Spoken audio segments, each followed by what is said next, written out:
Concerned about the rising default rates. I assume no risk for these products myself, Mark. Okay. So let me get this straight. The bank calls you up. They give you the bonds they want to sell. They give you clients. They give you money to run your business. Give you fat fees for doing so. But you represent the investors? Is that right? Yeah. But we're not in the Merrill Lynch building. Okay. Where We're are in you? New Jersey. You're 20 minutes away. Oh, 5 easy helicopter. Okay. It's funny, huh? That's hilarious. Oh boy. Your boss is about to explode. No, he's too curious to explode. Hold on. Say that again. CDO A has parts of CDO B, and CDO B has parts of CDO A, but then they both get put inside CDO C. Yeah, that one's called CDO squared. CDO of a CDO. All right? And then there's CDOs made up of the opposite side of the bet you made with your swaps. We call them synthetic CDOs. What did you say? Synthetic CDOs. Synthetic CDOs. That is fucking crazy. It's not. It's awesome. His face is starting to boil. He looks like the bad guy from Doom. All right, let's say you have a pool of 50 million in subprime loans. How much money could be out there betting on it in your synthetic CDOs and swaps right now, tonight? Let's see, 50 million. $1 billion. What?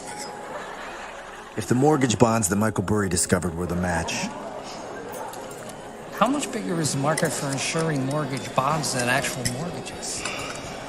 About 20 times. if the mortgage bonds were the match, and the CDOs were the kerosene-soaked rags, then the synthetic CDO was the atomic bomb with the drunk president holding his finger over the button. It was at that moment, in that dumb restaurant with that stupid look on his face, that Mark Baum realized the whole world economy might collapse.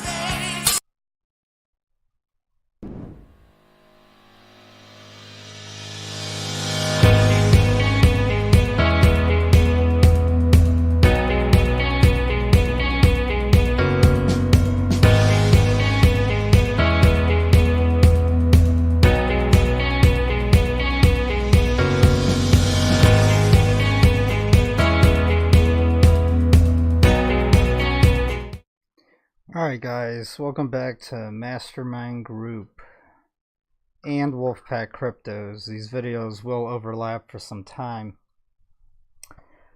Alright, I'm going to cover the stock market before it opens in a few hours, because it could be a really big day. I'm not going to say it's the beginning of the end, but just in case if it is, I'm going to make this video. And I'm going to show you guys some things that are really going to blow your mind. Alright, so the NASDAQ 100, it's right here on the left, upper left-hand corner. This is a 4-hourly chart. If the markets open this morning, or if they close below this line, 7,000, we're in deep trouble. I'm hoping for a bounce. I'm hoping the plunge protection team comes in and saves the market from falling outside of this major channel. Because if it does, then the next stop is somewhere around 6,500, and then down we go. Panic starts setting in down here. All right. The market could still fall today and this week, but it can't fall too much further, because once we get a 15% drop in the equities, then that might signal a recession, right? Here's the Russell. It's been leading the drop. It's been dropping much more than the rest. The Russell 3000, that's 3,000 smaller companies. They're not 500 Fortune companies. They're smaller cap companies, and usually the Russell is a better way to engage the real economy, because everyone likes to crowd into the big tech giants and the big monopoly corporations, because they think it's safer for some reason, even though their PE ratios are to the stratosphere, right? But looking at the Russell 3000, it doesn't look good. It's hit major support. It cannot break underneath. So the market needs to open with a massive rally, and it needs to close higher than the open. So if the market's going to open at 1600 on the Russell 3000, it cannot close the day 4 p.m. below it. All right. Right now, the implied open for the Dow is negative 126 points, which isn't too much, I guess, but it's still negative. I'm hoping for a rebound. Here's the deal, though. Overnight, the Asian and European markets were selling off massively. The dollar, it's staying steady around the 95 handle. It hasn't sold off, it hasn't rallied, it hasn't done anything, and it didn't do anything Friday or last week as the market started crashing. The volatility, well, that's going to pick up as soon as the market opens. We'll see. It's going to pick up either way, so that may be a good trade. Here's what's really interesting. Besides the 10-year Treasury yield and gold, all right, these two are signaling some red flags. First of all, the 10-year yield, it already went above 3%. It just pulled back as the market started crashing, right? So this might have triggered it, because higher yields and the Fed raising the federal funds rate, and also there's an 80% chance the market is factoring in December another rate hike, unless the market really dumps like 15%, 20%, then they probably will not. And then the emperor will be without clothes, because that means that the tightening cycle is over. And what that will mean for the U.S. economy is that the Fed is trapped. And what that means is the Fed can't raise interest rates. It can't normalize them. Normal interest rates are around anywhere above 6%, okay? But they can't even raise it past 3%. And what that signals is, if they take away the cheap money, the cheap credit, and the debt, the economy can't stand on its own. So what that means is the entire recovery was fake, was driven by debt, which we should all know by now, and it was basically just a giant Ponzi scheme, right? All right, so that was the 10-year yield. I expect it to continue to fall if the stock market falls. If the stock market rallies, we'll see. It might also continue higher. So either way, that's the problem. That's the problem that the market is facing. Higher rates, interest rates, where corporations cannot service their debts, private individuals can't service their mortgages, can't service all the debt that they've taken on since 2009. Again, we're back where we were in 2008, except now it's probably 10 times larger. And it actually is, and I'm going to show you how. I will go into more detail about all the debt and the federal debt and whatnot, and private sector debts. All right, another red flag, gold. Gold started rallying Friday, had a bull flag, and broke out overnight trading. So this is signaling, gold is signaling that it's a hedge, it's a safe haven, and there's fear and panic in the market. All right. And that is why I specialize, and I've created a a free chat room where we could share ideas and information on gold mining stocks and silver mining stocks and even commodities, oil, and whatnot. And I will be providing research on individual gold and silver stocks. Although right now I'm just looking at the market, and this is not financial advice. All right, I'm not your financial advisor. Stocks, equities, anything right now is extremely volatile, extremely risky. Consult your financial advisor. All right, guys. I'm just showing you guys some charts. And do not invest anything you're not willing to lose. It is extremely risky and volatile right now. If you're not experienced, probably shouldn't be trading or investing. All right, so let's get to the more interesting stuff here.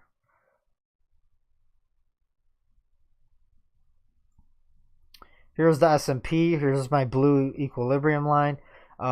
It caught a bid at the close on Friday, before the close, but it wasn't a very strong bounce. So this is what I'm saying. I'm saying the price needs, the S&P needs to close higher than it's open. And if it doesn't, then panic might set in. So we'll see. I might go live on the open. It's in a few hours. All right, here's the chart that's going to scare you to death.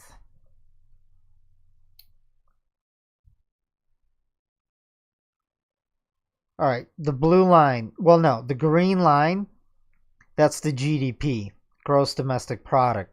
GDP measures the economy and the growth of the underlying physical Main Street economy. The problem is the way that the Fed does the numbers and its formulas, they've changed it in recent years. I'm not exactly sure when they did. I think it was about 10 years ago, something like that. Well, in the 80s, they used to include your utility bills and all sorts of other things. And if you go to shadowstats.com, he provides a service where he actually measures the GDP, measures inflation, unemployment, and everything else, how they used to measure it in the late 80s before they started messing with the numbers. In a way, it's like cooking the books, like, magic accounting and whatnot. The blue line is the S&P 500. The red line is the national debt and private sector debt. Now, what can we see here? What's correlating? Well, everything's going up together, right? Now, the GDP, it's not exactly keeping in pace with the equity market, right? And we can see in the past here, this is a monthly chart, by the way. It goes all the way back, all the way back to the 60s back here, and today, obviously. So let's look back. In 1980, or here's 2000, right? 1987 was a blimp. Just a little, look at this, just a dip in the markets. Well, dip in the economy and dip in the markets. Barely a dip in the real economy, but just a dip in the equities. That was Black Monday. The next major stock market bubble that popped was in 1999, 2000, right? The dot-com bubble, NASDAQ bubble. And you can see it popped after it surpassed the real economy, right? It was way above this green dotted line, which is the GDP, the gross domestic product, the real economy. And you can see how it overshot it. And once it overshot it by a decent amount here, it had to come back and revisit the real economy. And then it did it again, right? It overshot it in the 2000s, early 2000s, starting in 2003. And we all know what happened in 2008, 2009. I just played that great intro. I hope you guys enjoyed it. I know it was long. It's definitely worth 2 minutes of your time. And we could see it overshot the real economy, and then it had to come back down to earth. This time, it undershot the GDP. Obviously, the GDP is going to be a delayed number, right? A delayed, especially how the Fed calculates GDP. Because the Fed is calculating GDP, it inflates the GDP numbers because it doesn't calculate it how it used to, which is actually more accurate. Because they're not calculating inflation properly. That's why. If you actually accounted inflation properly, inflation would be much higher, and the GDP would be pretty much flatlining. It wouldn't be rising as much as it does on this chart. But for now, we'll just use it. It doesn't matter. Even if we use the Fed's GDP calculations, which are really overstated because they're not adjusted for the real inflation, you could tell that the equity market has overshot the GDP by a lot. Look at this. Compared to the 2008 bubble, if you thought that was bad, if you thought that the recession was painful, this is how much it overshot it last time. Look how much it overshot it this time. So I can measure that, right? Not in percentages, but I can measure it real quick.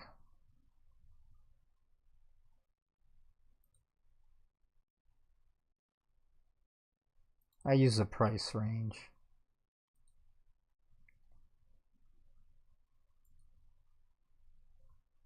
So we can see right here it was an 82% rise above the green line. Right here. Well, we could actually start it right here.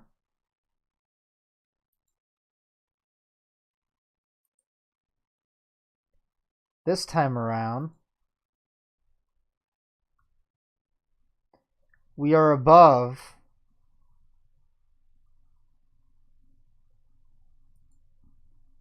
131% above the real economy, according to the inflated numbers, right?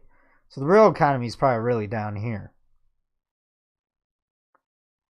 And if I did take it down there, it would be 164%. Right? .com bubble, we could do that as well.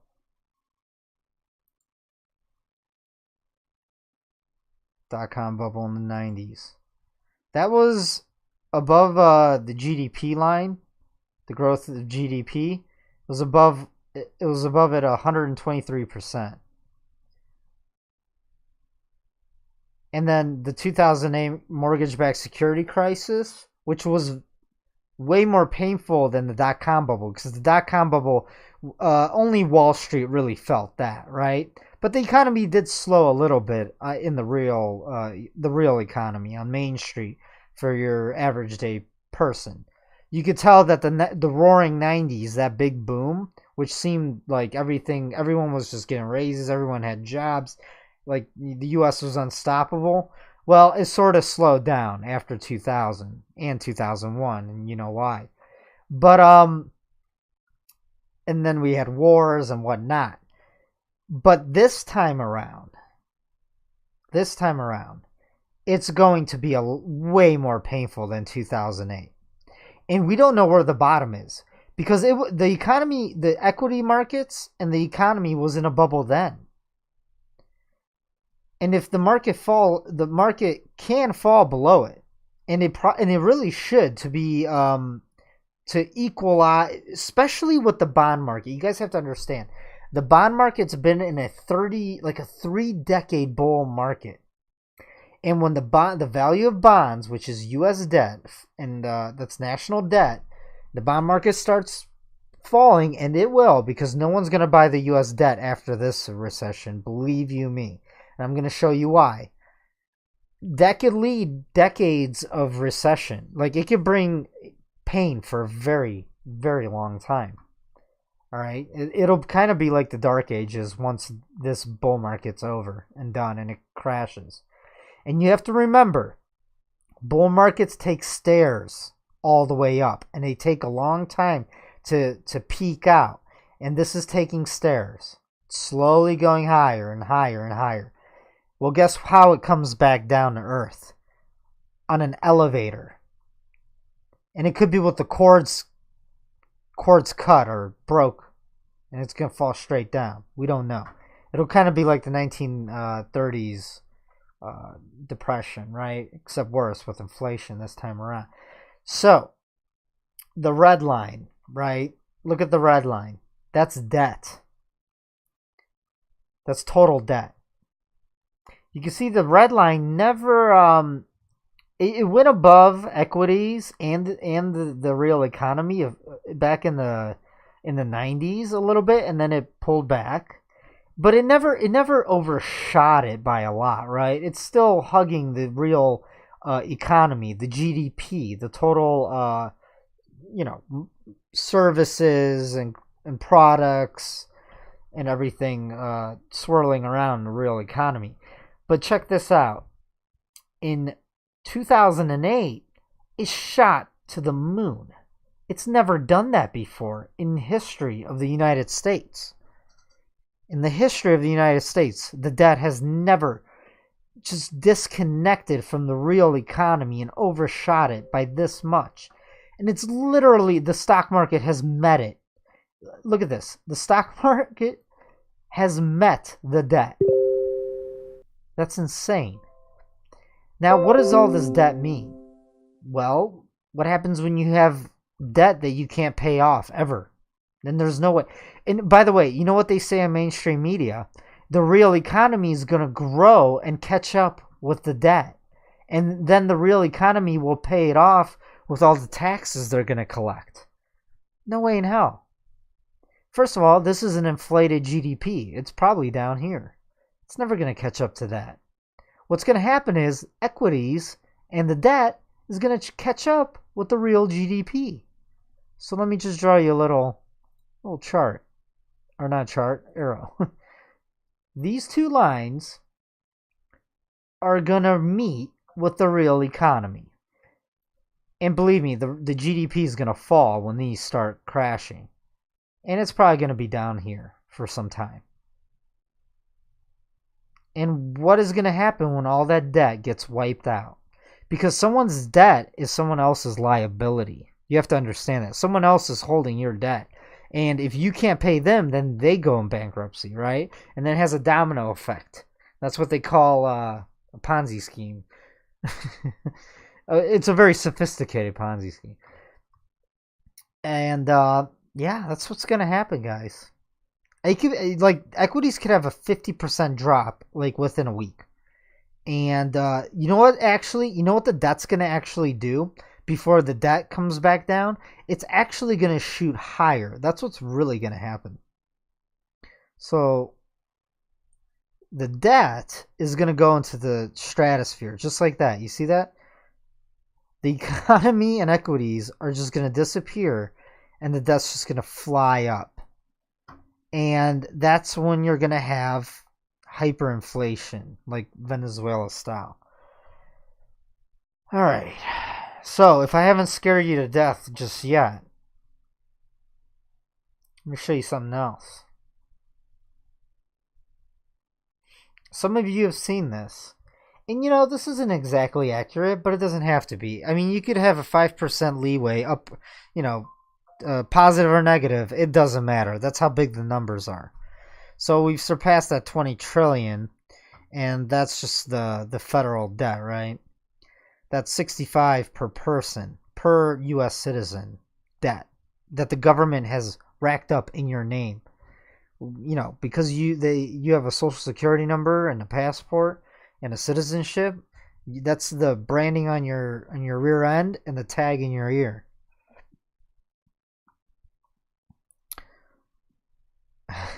I mean, these numbers are absolutely unbelievable. This isn't that scary. It's scary. It's never been seen before in human history. But let me show you what's really scary. U.S. unfunded liabilities, 115 trillion. So let's say the economy is really around 17 trillion GDP per year, and let's say we go into a recession. It's not going to be a recession. It's going to be a depression.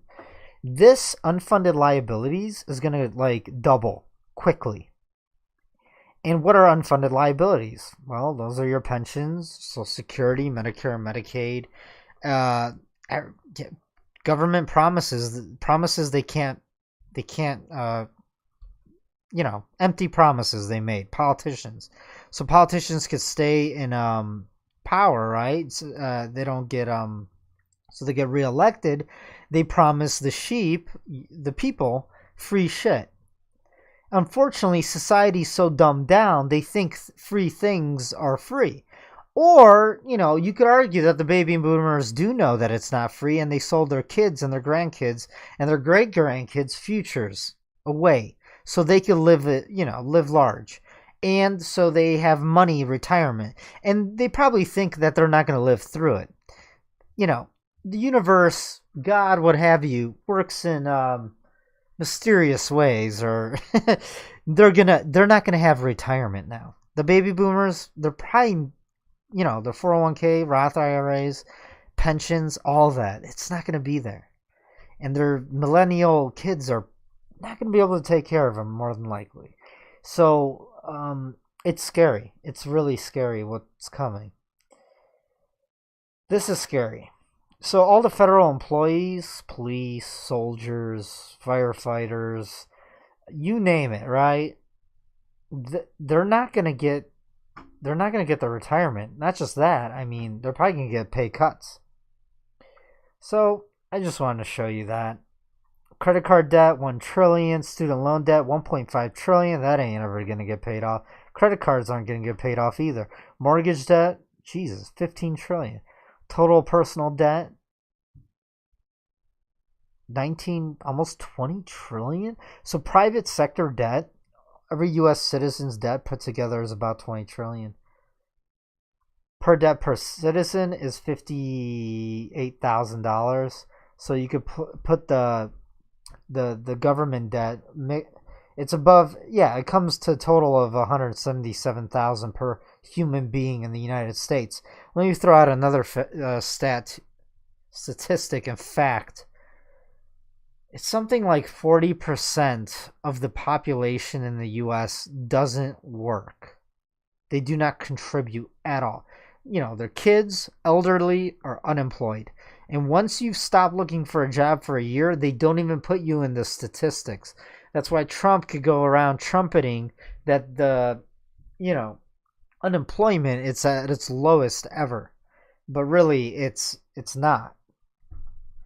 You guys have to understand that statistics are the best ways to lie, especially when you start changing numbers around, right? And you've seen that done numerous times when it comes to elections.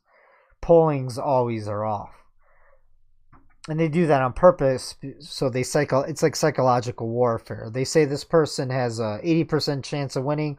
More than likely, the other voters won't go vote for that other person if they think there's no chance. And we saw that. And you know what? It actually did not work this one time when we saw the 2016 election with Hillary and Trump. They said there was like a 90% chance Hillary was going to win. All right. So here's the U.S. debt clock for every nation around the world. What's even scarier than the U.S. is the rest of the world. That's what's crazy.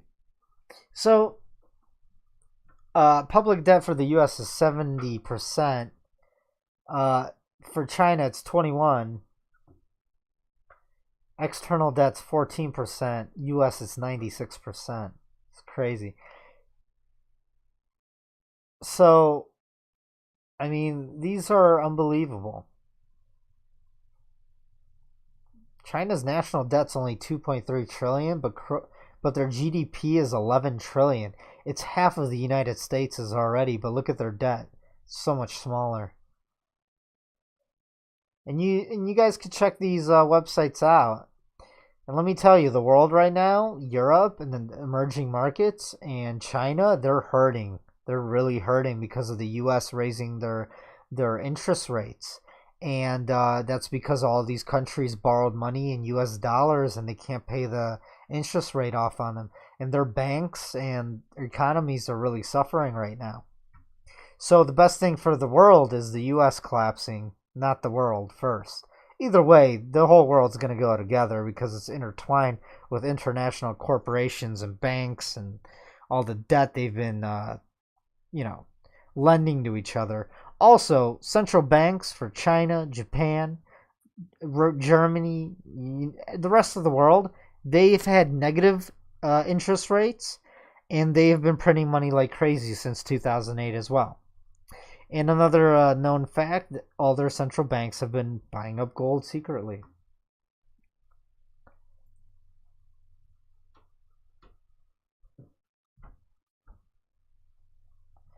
Another chart I wanted to show you guys. This is the Warren Buffett indicator.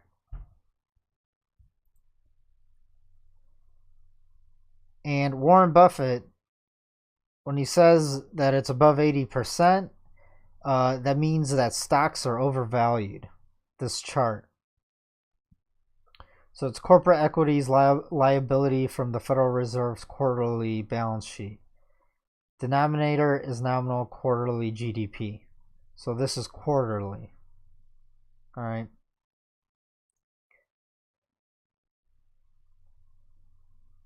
So as the other chart I showed you, it was at 161% in 2000, and then the NASDAQ bubble, .com bubble burst, right? This was overextended. 2008 was around 120%, and what happened after that? Recession. We are at 144% right now. So I don't know when it's gonna happen. It might have just started, or maybe everyone will buy the dip and will go higher. I don't know. I honestly don't know right now. But I did look at the charts prior to this. Here's a Wilshire 5000. Check this out. We are at .com bubble territory, and we've never gone past it until just recently. So I'm hoping Trump could get this economy heated up and buy us more time, but I don't know. I think if the midterms are won by the conservatives, the stock market, it might save the stock market because Trump can make promises like more tax cuts and whatnot. But the tariff war, that is really starting to affect the world, and China especially, and then the retailers in the US. Sears just filed bankruptcy, by the way. All right, guys. And I'm going to leave it at that for now. Check out my new group. I've made 2 groups. This is the elite group. I post a bunch of articles in here, videos, information you guys would like. Also, you guys could share things and anything. I have not opened up the group, but I am more than likely going to open it up after I make this video, and I will include the link to the chat room below this video in the comment section. All right, guys. Used car prices are plunging. Everyone's been leasing new cars, buying new cars. You always see that at the top of a bubble. People have been buying homes. It's not like the 2008 mortgage-backed security bubble, but the home bubble is back, 2.0. It's just not as large.